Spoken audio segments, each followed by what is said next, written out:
आवाज news true voice నమస్కారం Awaaz news కి స్వాగతం.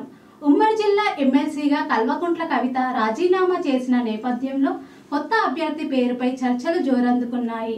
ఈ క్రమంలో కాంగ్రెస్ పార్టీ తరపున టీపీసీసీ జనరల్ సెక్రటరీ గడ్డం చంద్రశేఖర్ రెడ్డి అవకాశాలు బలంగా కనిపిస్తున్నాయి. ఆవాజ్ ఛానల్తో మాట్లాడుతూ ఆయన యువతకు సముచిత స్థానం కల్పిస్తున్న పార్టీ కాంగ్రెస్ అని, దానికి ఉదాహరణగా ఎంపీ అనిల్ కుమార్ యాదవ్, ఎమ్మెల్సీ బలుమూరి వెంకట్ వంటి వారికి అవకాశాలు కల్పించిందని పేర్కొన్నారు. కాంగ్రెస్ అధిష్టానం తీసుకునే నిర్ణయాన్ని తాను శిరోధార్యంగా స్వీకరిస్తానని గడ్డం చంద్రశేఖర్ రెడ్డి స్పష్టం చేశారు. వ్యవధిలోనే ఒక సంచలనమైన వార్త వెలువడ్డదన్న. వార్త ఏంటంటే, ఈ నెల 3వ తారీఖు నాడు ఎమ్మెల్సీ కవిత తన పార్టీ పదవికి, పార్టీ సభ్యత్వానికి ఎమ్మెల్సీకి రాజీనామా చేసింది.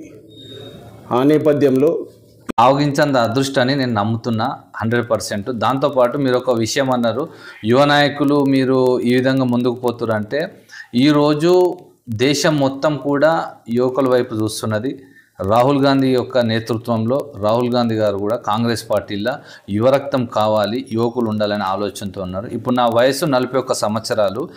ఈ వయసులో నాకు పార్టీ ద్వారా కానీ లేకపోతే ప్రభుత్వం ద్వారా కానీ ఏదైనా ఒక పోస్టు అవకాశం ఉంటే అది నేను ఒక 3-4 ఏళ్ళు అనుభవించిన తర్వాత నా యొక్క సర్వీస్ ఇంకొక 60 సంవత్సరాల వరకు, అంటే ఇంకొక 15 ఏళ్ళ వరకు కూడా పార్టీ నా యొక్క సేవల్ని ఆస్వాదించవచ్చు, సేవల్ని ముందుకు తీసుకుపోవచ్చు అనే ఆలోచనతో ఉన్నారు.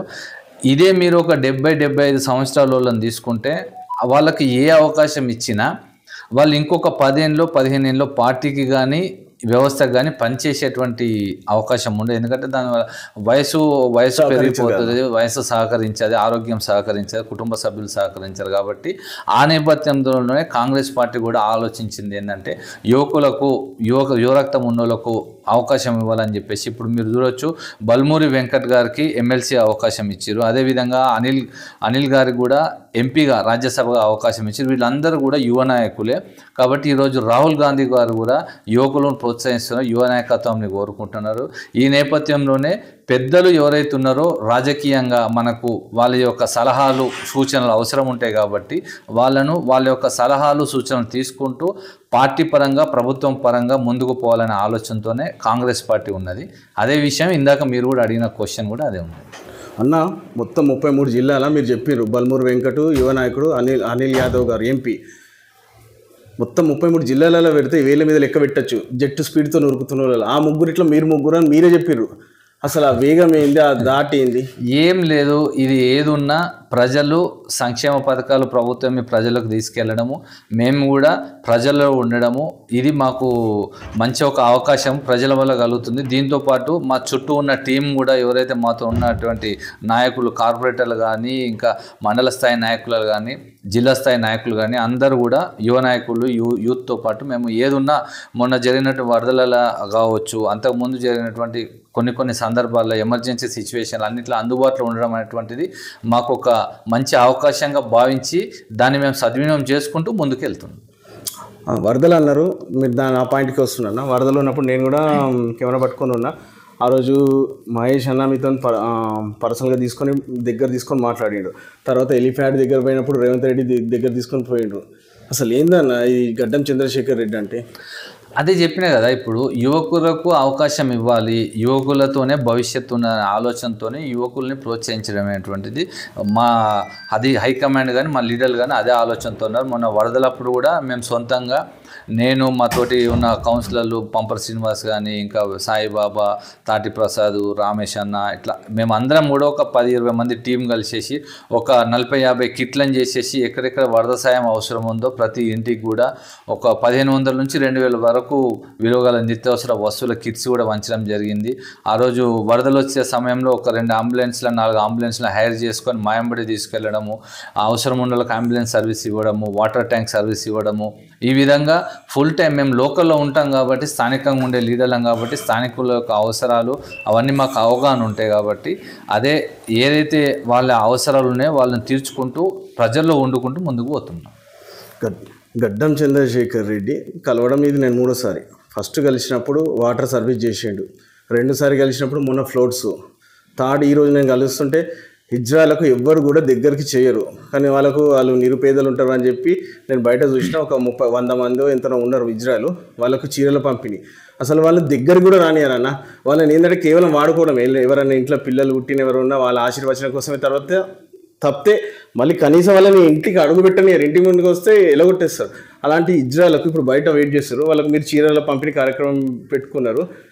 నేను ఏ రోజు మీరు కలిసినా ఏదో ఒకటి సోషల్ యాక్టివిటీ చేస్తారు. అది గడ్డం చంద్రశేఖర్ రెడ్డికి కావద్దు, పేరు రావద్దు, కాంగ్రెస్ కావద్దు అని జస్ట్ ఏదో గుప్తదానమా అది ఏందో కూడా తెలియదు. మీడియా మిత్రులు కూడా ఎవరు లేరు. అది గుప్తదానాలు ఇట్లా ఎందుకు చేస్తున్నారు? ఏదైనా పార్టీకి ఉపయోగపడాలి, ప్రజలకు ఉపయోగపడాలి, మన వంతు సాయం ప్రజలకు చేయాలనే ఉద్దేశంతోనే చేయడం జరుగుతుంది. ఇప్పుడు మీరు ఎవరైతే చెప్తున్నారో వాళ్ళను మన సంస్కృతిలో అర్ధనారీశ్వర్లను అంటారు, అంటే శంకరునితో పోలుస్తారు. వాళ్ళకి ఈరోజు మన కాంగ్రెస్ ప్రభుత్వము వాళ్ళకు కొన్ని స్పెషల్గా కేటగిరీలు, అంటే ఆరోగ్యశ్రీల వాళ్ళకు అవకాశం కల్పించారు, గతంలో లేకుండా వాళ్ళకు. దాంతోపాటు ఫ్రీ బస్సు కూడా వీళ్ళకు కూడా అవకాశం కల్పించారు. గ్యాస్ సిలిండర్ కానీ, ఇందిరమ్మ ఇల్లు కానీ వీళ్ళకి ప్రత్యేకమైన కోటా అనేటువంటిది ఇచ్చారు. కాబట్టి దాన్ని సద్వినియోగం చేసుకోవాలి, ప్రభుత్వ పథకాలు వాళ్ళకు తీసుకుపోవాలనే ఉద్దేశంతోనే చేయడం జరుగుతుంది. అన్న ఇవన్నీ పక్కన పెట్టిద్దాం. గడ్డం చంద్రశేఖర్ రెడ్డి ఒక గురించి విశ్లేషిస్తే, ఫస్ట్ ఒక రాధికా మిషన్ ఒక చిన్న స్టార్ట్ చేసాను. అప్పుడు నేను వెమ్లవాడకు వెళ్తున్నా, 5 గంటల బస్సు, 5 గంటల బస్సు కోసం హైదరాబాద్కి వెళ్ళి వచ్చిన ఫ్రెండ్ బస్ కోసం వెయిట్ చేపిస్తాడు. చెమటలు కక్కుకుంటూ గడ్డం చంద్రశేఖర్ రెడ్డి టిఫిన్ సెంటర్లో ఘోరంగా కష్టపడతాడు. సెకండ్, కౌన్సిలర్గా గెలుపొందిండ్రు. థర్డ్, ఒక రియల్ ఎస్టేట్ వ్యాపారంలో దూసుకుపోయినరు. ఇప్పుడు PCC. ఎక్కడ కూడా 5 సంవత్సరాల కంటే ఇంకా గ్యాప్ లేదు. ప్రతి 5 సంవత్సరాలకు ఒక సంచలనం. గడ్డం చంద్రశేఖర్ రెడ్డి ఇంకో 2025 2030 వరకు ఇంకేం సంచలనం వినబడుతుందో. నేనైతే ఆ రోజు చూసినా, వెమ్లవాడకి వెళ్ళేటప్పుడు టిఫిన్ సెంటర్లో 5 గంటలకు వచ్చి టిఫిన్ సెంటర్లో వర్క్ చేస్తుండ్రు. మీకు ఎలాంటి రాజకీయ నేపథ్యం లేదు, ఎలాంటి ఆసుపాస్తులు లేవు, రెక్కల కష్టం మీదనే ఇంత స్టేజ్కి వచ్చినా నేను కళ్ళారా చూసిన. దాని గురించి మీరేం మాట్లాడతారు? ఇక అన్ని నువ్వే చెప్తున్నావు, కళ్ళ చూసినా, ఇంకా నేనే మాట్లాడే స్టేజ్కి వచ్చారు కదా. మనం కష్టపడ్డాము, మనకు ఒక గోల్ ఉన్నది. కాబట్టి గోల్ని రీచ్ అయ్యే క్రమంలో ఇవన్నీ నువ్వు చెప్పినటువంటి పరిణామాలన్నీ జరుపుకుంటూ వచ్చినాయి.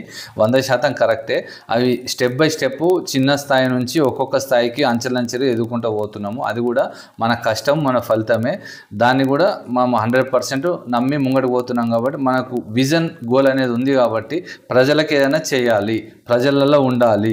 అది అధికారం ద్వారా సాధ్యమైతే అధికారం ద్వారా, అనధికారం ద్వారా సాధ్యమైతే అనధికారం, ఏ విధంగా సాధ్యమైతే ఆ విధంగా ప్రజలకు ఏదైనా చేయాలనే ఆశయంతోనే ముంగడి